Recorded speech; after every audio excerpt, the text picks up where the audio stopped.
Bon alors, bonjour et bienvenue. Et du coup, je vais vous montrer comment câbler sur une 406 Semi-Mox. euh, Tout simplement la commande au volant. Donc là, j'ai un Atoto S8 standard, mais après, ça fonctionne sur tous les autoradios principalement. Celui-là, il est customisable. On peut voir que ça marche. Enfin, customisable. On peut enregistrer des données pour voir la commande au volant.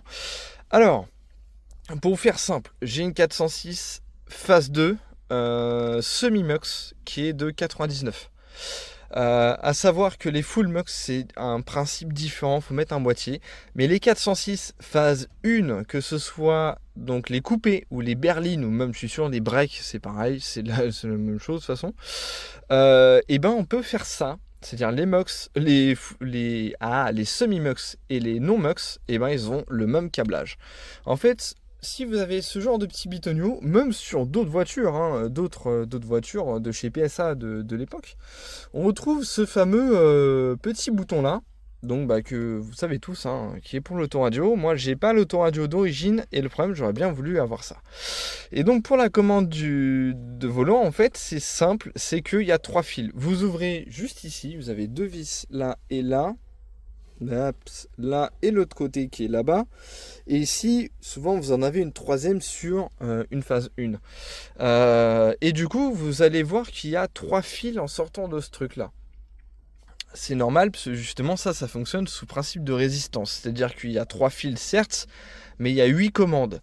Et donc, du coup, ça fonctionne par le système de résistance pour qu'il y ait plus de boutons que de fils. Donc voilà, bref, ça c'est le fonctionnement global du bouton. Voilà.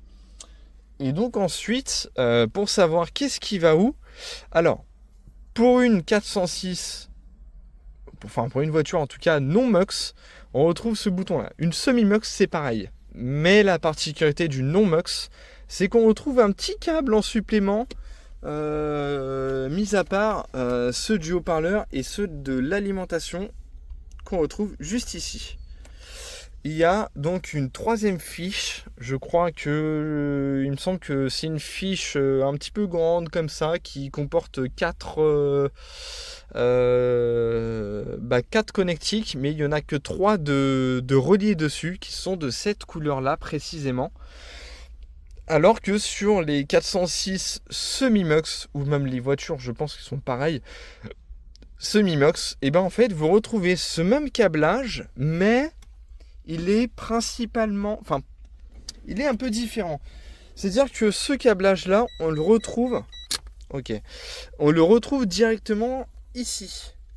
Bah ouais, parce qu'en fait c'est l'afficheur qui commande l'autoradio, et c'est pas la commande sur l'autoradio comparé à une phase 1 avec donc une non-mux. Et donc là, du coup, avec une phase 2, et ben tout simplement, on s'est amusé, enfin je me suis amusé du coup, à récupérer les 3 fils proprement et de pouvoir donc les raccorder sur l'autoradio. Et donc du coup, sur l'autoradio, en fait, on a 3 fils qui vont nous servir. Il y aura Stirling Wheel, excusez-moi de mon anglais, je suis mort, qui est donc le plus, et Stirling Whale également le plus. On aura 2 plus, de Stirling quelque chose, et on aura aussi le SWC Ground, donc pour Stirling Whale machin. Et donc du coup, après, comment repérer quelle est la masse commune du coup de ce bouton en fait, parce qu'il y a 3 fils. En fait, il faut prendre le multimètre, tester ce fil-là avec celui-là. Ah, il n'y a rien. Ok, on va tester celui-ci avec celui-là. Ah, il y a quelque chose. Bon, du coup, entre lui et lui, s'il n'y a rien, et que entre lui et lui, il y a quelque chose, c'est-à-dire que lui, potentiellement, ça peut être une masse. Pour le confirmer, on fait celui-là plus celui-là. Ah, là, ça fait quelque chose.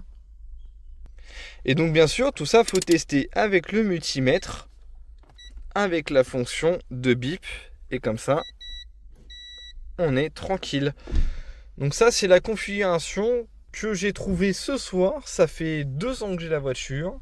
Et tout ça, je ne le savais toujours pas jusqu'à maintenant. Et donc là, si je veux, hop, je vais faire comme à l'origine. C'est-à-dire que là, on monte. Et là, je peux faire ça. Voilà. Et donc là, maintenant, si j'augmente, eh ben, on a bien l'augmentation du volume. Si j'abaisse, tac, ici, hop, je me mets bien dedans, hop, ici, je baisse. Et donc, du coup, j'ai 2 appairages qui font que je monte ou je baisse. Voilà, c'est ni plus ni moins la même chose sur n'importe quel autoradio principalement. Après, non Android, je sais pas comment ça se passe, mais en tout cas, chez Atoto, ça se passe de cette manière. Configuration du volant, on choisit lequel on veut, et puis là, dans ces cas-là, on peut décrocher, raccrocher, changer de volume, changer de musique. Donc là, je vais tenter, hop, donc c'est bien à peu près comme ça. Et donc là, on change, voilà, et là, on tac, et là, on tourne en arrière. Et donc, si je fais, quand je retourne dans mon CarPlay, enfin mon Android Auto, eh ben, on a le volume haut et on a le volume bas. Ici, je vais dans le Spotify, et puis là, je peux changer mes musiques. Il n'y a pas de souci. Je peux même revenir en arrière. Pourquoi pas? Donc tout fonctionne très très bien. Donc ça, c'est quelque chose de bien. Donc moi, du coup, pour éviter ce genre de choses, moi, j'aimerais bien que ici, tac, je réponde. Et puis, hop, je raccroche. Ou alors les deux, c'est-à-dire je réponds et ensuite je raccroche. Mais ça, je suis pas sûr que ce soit possible. Et puis, le mode et le change, on va voir ce que c'est, puisque pour le moment, il n'est pas assigné. Donc en tout cas, c'est une vidéo qui dure un peu longtemps, on va dire. Je pense entre 5 et 10 minutes. Mais en tout cas, c'est le principe que j'ai trouvé pour mettre le câblage, tout simplement, de cette petite commande au volant. Donc c'est juste très très cool le système. Donc voilà, merci à vous.